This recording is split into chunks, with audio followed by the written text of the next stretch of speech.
Good evening sir. Good evening madam.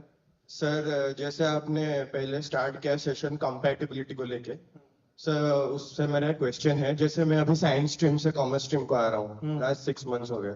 हाँ 3 साल drop ले चुका हूँ नीट के चक्कर में, जैसे आप डॉक्टर के बारे में बात की।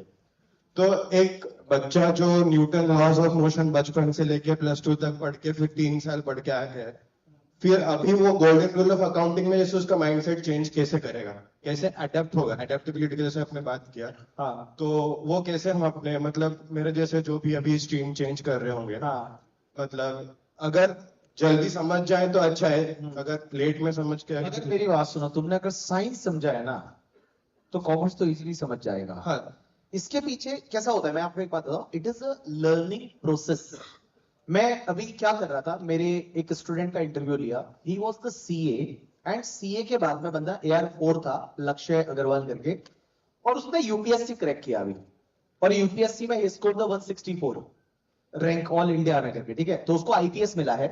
तो आईपीएस मिला, तो जब मैं उससे बात कर रहा था, मेरी 1.5 घंटे तक उससे इंटरव्यू है, यूट्यूब पे भी मैंने डाला है, मैंने उससे यही पूछा कि यार human from the commerce background, और यहां पे जाके तो तुझे यूपीएससी के लिए तो जीके भी पढ़ना है, बाकी सब चीजें पढ़नी है, और किसको कैसे तू इसको अकोमोडेट कर पाया अपने आप लाइफ में।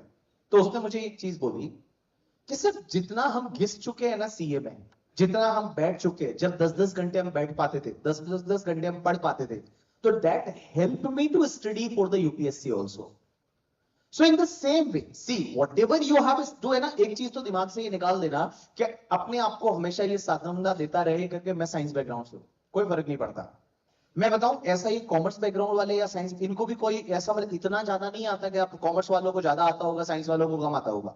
अकाउंट्स में there may be some possibility, सब जहां पे तुझे लगे कि debit and comes and credit was goes out, ये क्या होता है। मैं जब पढ़ाता था तो एक जगह वही मैं पढ़ा रहा था कि भाई डेबिट जो आता है उसको डेबिट करो, जो जाता है उसको क्रेडिट करो। अब मैं हिंदी में पढ़ाता था अकाउंट्स, एक आया पार्टनरशिप फर्म साझेदारी अकाउंट, उसमें उसने बोला एक जगह करके, ठीक है, कि मिस्टर राम कैपिटल लेके आया 10 लाख का, 10 लाख रुपए का कैपिटल लेके आया। मैंने बोला entry is a cash account debit to capital. तो वो बोला आपने तो बोला था जो आता है उसको डेबिट करो, आप तो कैपिटल लेके आया तो कैपिटल आ रही है, तो हम कैपिटल को क्रेडिट क्यों कर रहे हो।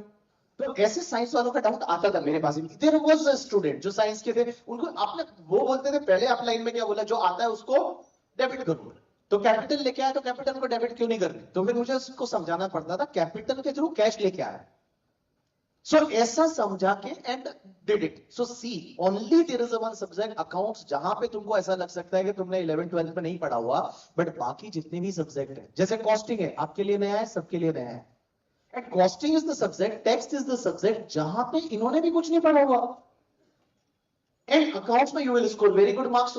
क्योंकि आपके लिए, इन लोगों को तो बहुत बार ऐसा है ध्यान से नहीं पढ़ते, क्योंकि इन्होंने अकाउंट्स पढ़ा हुआ है, तो छोटे छोटे कॉन्सेप्ट छोड़ भी सकते हैं, बट तुम नहीं छोड़ोगे क्योंकि तुमको पता है कि तुमने नहीं पढ़ा हुआ।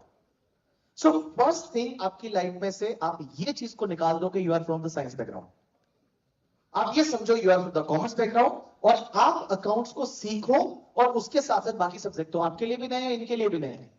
तो अपने आप को थोड़ा उस कंफर्ट से थोड़ा बाहर निकालो, everything will be very smooth. और अगर सब जब जहां तुमने वो साइंस से रिलेटेड चीजें पढ़ी है, वही वाले एफर्ट्स यहाँ पे पुट करने हैं, जो एफर्ट्स आप नीट की तैयारी में कर रहे थे, वो एफर्ट्स आप यहाँ पे भी लगाना, and ultimately effort will matter here. ठीक है, thank you sir. Thank you.